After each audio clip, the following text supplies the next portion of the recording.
네, 안녕하십니까. 똑똑한 사람들은 월세 낼 돈으로 건물주 돼서 창업한다의 저자 스마트 휴먼스 대표 김기한이라고 합니다. 반갑습니다. 사실은 이 뭐 꼭 똑똑한 사람들이라고 해서 뭐 월세 낼 돈으로 건물주 되고 이런다는 건 사실 아니죠. 아닌데 표현이 좀 그렇지만 누구나 할 수 있다는 걸 말씀드리기 위해서 반대로 이렇게 책 제목을 쓰게 되었고요. 이 안에서 사실 제가 좀 드리고자 하는 오늘 소제목으로 창업하기 전에 경매부터 시작하라. 그리고 이제 두 번째로 이것이 진정한 상가 경매다. 그다음에 세 번째 마음으로 다가서는 경매. 그리고 마지막으로 당신의 성공을 위한 조언을 같이 하도록 할 겁니다. 참 먼저 캠프스쿨에서 댓글에서 봤는데 이게 과연 상가 얘기인지 경매 얘기인지 궁금해 하시는 분들 계시더라고요. 네, 정확하게 말씀드리면 저는 경매를 시작한 지 한 18년 차 정도가 되었고요. 경매를 하면서 가장 처음 접근할 수 있는 게 대부분 다 똑같겠지만 빌라, 아파트 이런 것부터 진행을 하다가 조금 복잡하면서도 좀 다음 단계로 가다 보니까 상가를 많이 하게 됐는데 개인적으로 상가가 저한테 좀 많이 맞기도 했고 또는 많은 수업료를 내게 해준 종목이기도 합니다. 이 경험을 했던 것들을 통해서 여러분들한테 좀 도움을 드리고자 해서 말씀을 드리는 거고, 첫 번째는 창업하기 전에 경매부터 시작하라고 말을 하는 게 왜 그럴까 싶어서요. 그 부분에 대해서 한번 설명을 한번 드리고자 합니다.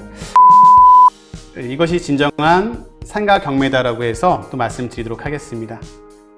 똑같이 같이 보면서 말씀드릴게요. 구독션, 퇴행 경매, 지지 옥션 아무 상관 없습니다. 본인들이 편한 사이트나 이런 걸 하나 하셔서 처음에는 무료 사이트도 괜찮아요. 굳이 비싼데 하지 않으셔도 되고요. 그렇게 해서 하셔서 자기 물건, 관심 물건들을 만들어 놓으시면 좋습니다. 계속 마찬가지입니다. 이제 또 지하가 나오죠. 아까도 말씀드렸죠. 지하를 좋아한다고 말씀드렸습니다. 집의 지하는 싫어하는데요. 상가 지하를 굉장히 좀 본의 아니게 좋아하는 게 됐습니다.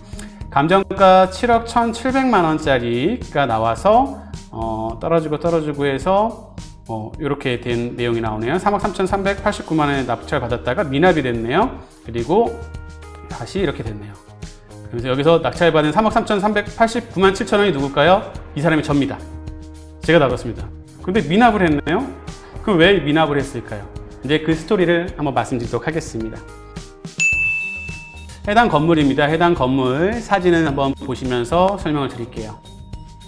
건물 나쁘지 않아 보이죠? 위치도 그렇고 부천에 있는 법원, 인천지방법원 부천지원 바로 근처입니다. 그러니까 이런 데는 법무사, 변호사 사무실도 많고요. 해당 건물 지하가 이렇게 전체가 나와 있는 경매로 나온 거고요. 이런 법원과 관련된 이게 보면 나오죠? 엄청난 사무실들이 있고 거기에 지하 1층, 이 지하 1층이 뭐 하는 곳이냐? 룸사롱이었습니다. 룸사롱. 그래서 개인적으로 제가 이런 걸 좋아하거나 이런 건 아니고요. 경매 물건으로 해서 찾아서 보다 보니까 똑같이 7억 천짜리가 나왔는데 지하하고 이러다 보니까 떨어졌어요.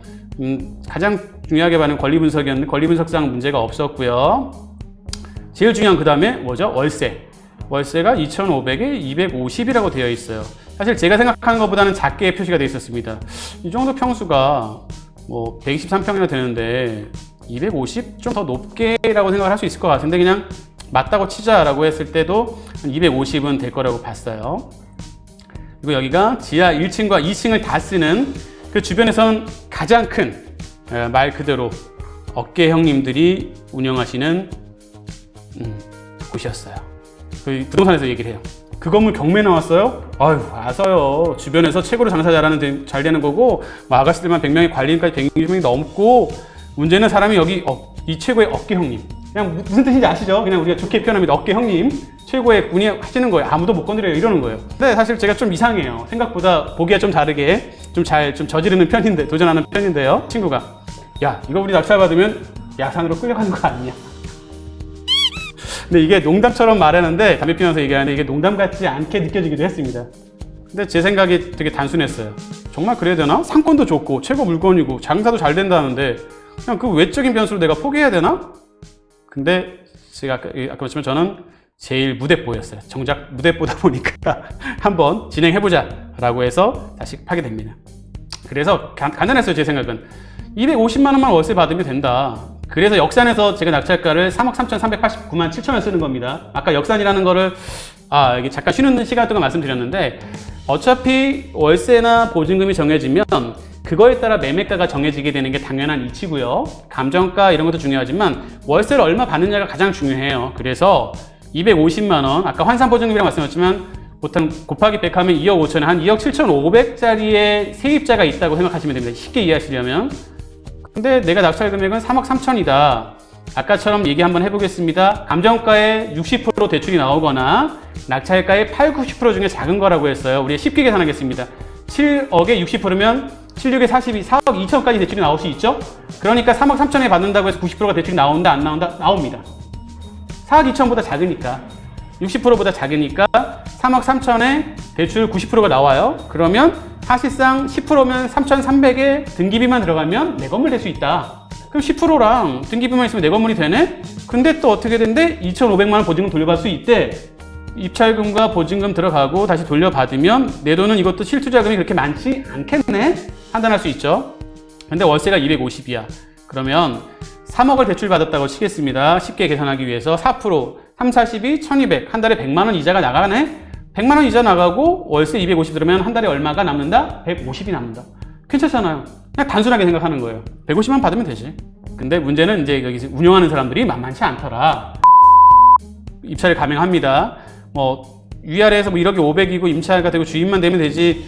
진짜 어깨에 그냥 형님이라면, 양아치가 아니면 설마 이거 이렇게 하겠어? 아까 최저가 금액 보여주셨죠? 이 금액보단 한 명 정도 더 들어올 거다 해서 했더니 한 명 더 들어왔어요. 2억 8천에. 물론 차이가 있었지만 내가 정해진 내 월세 수익률과 이런 게 맞으면 그 차이가, 아까는 138만 원 차이인 것도 있었지만 5천이든 1억이든 저는 그게 중요하다고 생각하지 않습니다. 내가 정확한 판단만 한다면 아무도 안 들어와서 내가 3억 3천을 받았으면 이렇게 생각할 거예요. 보통 분들은 2억 4,500짜리를 8천만 원, 1억을 더 써서 잡았어? 이렇게 생각해요. 일반인들은. 근데 아닙니다. 내가 확실하다면 반대로 생각하세요. 7억짜리가 3억 3천에 사는 거라면 싸게 생각하시죠. 근데 반대로 2억 4,500짜리를 왜 1억이나 더 주고 잡아? 이렇게 생각하면 그거는 아주 초보신 거예요. 갑자기 50대 중반에 아저씨가 말을 걸어오세요. 아저씨가 낙찰 받으셨어요? 네. 근데 잠깐 얘기 좀 할 수 있을까요? 그러세요. 왜 그러시는데요? 그랬더니 전소유주라고 하면서 얘기 좀 하재요. 그래서 나갔습니다. 근데 바뀝니다. 딱 나가자마자 주변에 갑자기 등치 좋은 아저씨들이 저를 막 둘러싸더라고요. 저희를. 어깨 형님들이 저희를 둘러쌌어요. 법원에서.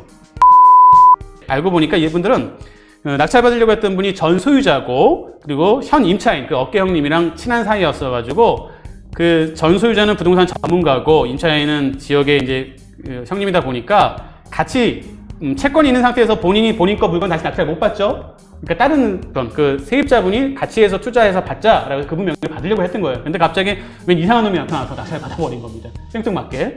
이분이 목적은 이번 네가 잘못 잡은 걸로 생각하고 내가 수고비를 한 500 줄 테니까 떨어져. 이게 그냥 하고 싶었던 얘기예요. 계속 얘기하다가 결국은 다시 자기가 잡고 싶으니까 달라 이거예요. 그래서 이제 조율했던 게 뭐냐면, 얘기를 조율하고 해서 마지막에는 이 포기하자는 걸 저희가 했던 조건은 뭐냐면, 자, 입찰금을 다시 낙찰받을 수 있게 도와드리고 현금으로 2천만 원 더 받고 잔금을 납부하지 않기로 해서 끝납니다. 그래서 이렇게 재경모가 나온 거죠. 미납이 된 거면 사실 좀 부담스러워요. 이유를 모르면. 10억짜리가 1억 6,800에 잡았다, 그냥 단순하게 그렇게만 생각하지 마시고요. 2억 2천에 받았던, 700에 받았던 게 미납이 됐다. 왜 미납이 됐을까부터 똑같이 모르면 어렵다 그랬죠. 확인하셔야 돼요. 그러니까 제가 말씀드리는 건 어떤 거든 처음부터 이렇게 될 수 없었고요. 저도 그 과정에서 여기서 어려운 거나 이런 게 다 있었지만 하다 보니까 계속 쌓이고 경험이, 제 책 맨 앞에 나와 있는 여기에 뭐 하나부동산, 서초동 부동산, 크리에이드 오리점, 라떼떼 커피숍, PC방 이런 거를 제가 자랑하려고 쓰는 게 아니고요. 호텔, 닭갈비점 이런 것들 등이 제가 그동안 했던 피와 땀이 어린 경험과 그 경험치에 대한 내용들을 적은 거거든요. 그러니까 그렇게 계속 하나씩 하시고 또 주변 분들이랑 통해서 이렇게 하시다 보면 여러분도 어느 순간 나의 명함이 아니라 나의 스스로의 이력에 이 상가, 이 아파트, 이 빌라, 이 오피스텔을 하면서 내 건물로 내가 하는 자산도 불리면서 내가 살아야 될 집, 내가 해야 될 사업에 관련된 것들을 세입자가 아닌 정말 건물주, 집주인, 임대인 입장에 대해서 갈 수 있는 상황이 될 거라고 말씀드리고 싶고요.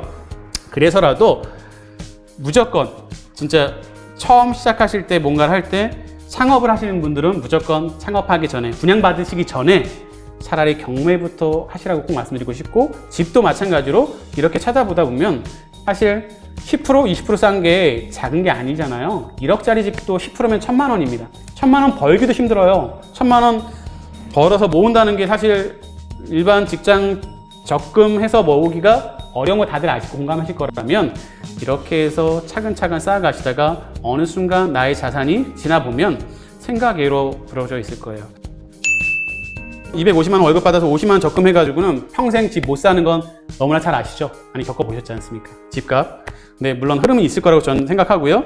마찬가지로 월세 2천만 원, 50만 원으로 월세 살거나 아니면 임차로 있는 것보단 차라리 내 건물을 경매로 낙찰받고 거기에 맞게 싸게 잡은 거에서 대출을 받는 거니까 감정가보다 낮게 받은 거라는 거 분명히 이해하시고, 그렇게 해서 그 금액을 이자 내시면서 내 건물, 그 이자 내는 걸 적금 부는다고 생각을 한번 해보세요.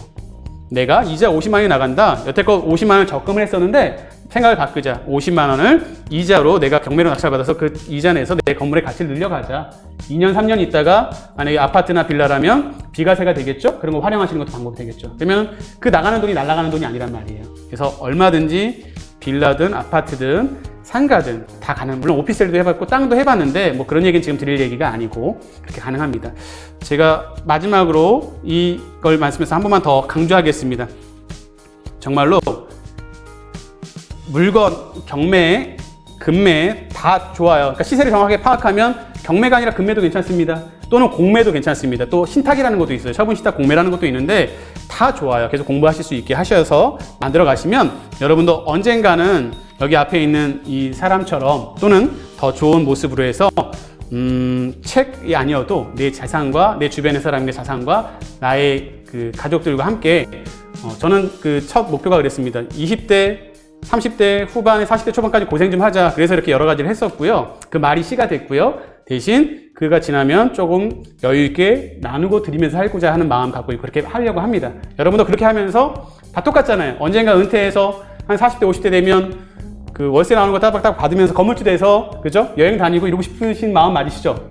그 마음이 맞으시다면 그 마음을 할 수 있는 걸 처음을 지금 시작해 보십시오. 지금부터 가능합니다. 또 뵙도록 하겠습니다. 감사합니다.